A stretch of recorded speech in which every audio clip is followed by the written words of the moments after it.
12 నెలలు, 6 ఋతువులు, చైత్ర, వైశాఖ మాసాలు, వసంత ఋతువు. దానికి మధుమాసమని, ఆమని అని పేర్లు. ఆమని అంటే ఉత్సవం అని అర్థం. వసంత రాక వనాలకు పండగ.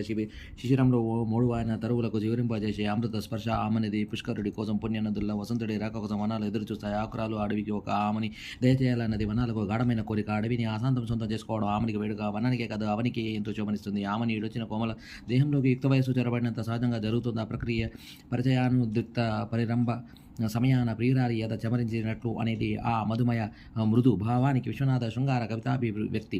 అది వసంతోత్సవ రసస్ఫూర్తి. యువత గుండె కోణంలో గండు కోయిలలు ఆలపించే నీలో నాలో ఆ ప్రాయం చేసే శిల్పితనాల వలుపు గీతాల సందడికి ఇంధనం వసంతం. మనిషికి యవ్వనం ఎలాగో కాలానికి వసంతం. అలాగా తరువులకు పరువును, తరుణులకు పరువాన్ని కట్టబెట్టే మధువని లాంటి ఆమని నిజానికి ఒక రసధుని. కోకిల ఆకులందు ఒదిగి కోయని తీయని కేక వేసి కారాకులు రాలువేల లోకమునందు తోచే నవలోకము నాకము స్వర్గము అనేది గుంటూరు శేషేంద్ర శర్మ.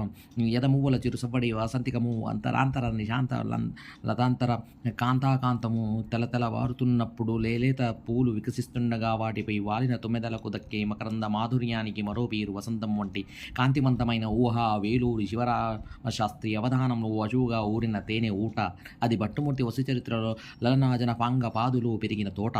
శిశిరంలో శిథిలమయ్యే సౌభాగ్యాన్ని వసంతం తిరిగి తెచ్చిస్తుందనేది ఒక ప్రకృతికి ఆశాదీపం కాదు, మనిషికి ఆలోచనలకు అగరుధూపం. శిశిరం శాశ్వతం కాదు, వసంతం వచ్చి తీరుతుంది. రాలిన ఆకు మేలు పసిడి రాగముగా చిగురించును.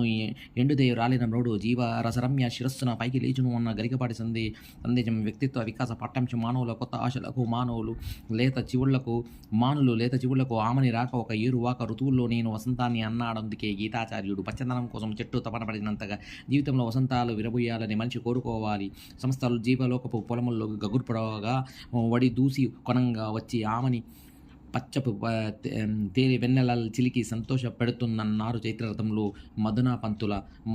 మధుమాస రాక కోసం సర్వరసాల లోకమును సద్య పుష్పిత శ్రీల కన్పెట్టెన్ అన్నారాయణ. అంతటి అందమైన మధుమాసం తన దరికి రాని వనాల కోసం తానే తరలి వచ్చి సహృదయ వసంతం ఇప్పుడు అదృశ్యమైపోతుందని వాతావరణ శాస్త్రవేత్తలు ఆందోళన. శీత గ్రీష్మ కాలాల మధ్యలో సహజ ఆహ్లాదం కనుమరుగై ఆమన్ని వేసవి ఆక్రమించేస్తుందని వారి ఆవేదన. అంటే వేసవి తాపం రూపంలో ఫిబ్రవరి అవగానే మే నెల మొదలవుతుంది. మార్చి ఏప్రిల్ గల్లంతవుతున్న కృష్ణశాస్త్రం మరణించినప్పుడు శ్రీశ్రీ విలపించినట్టు వసంతం వాడిపోతుంది. ప్రకృతికి అది ఎంత ప్రమాదకరమో మనిషికి అంతే హానికరం. శిశిర నుంచి కాలం నేరుగా గ్రీష్మంలోకి దూకడం ఎలాంటిదంటే ఇప్పటికి ఇంకా నా వయసు నిండా 16 అనుకుంటుండగానే 10 పేర్లలోకి వయసు చేరిపోవడం.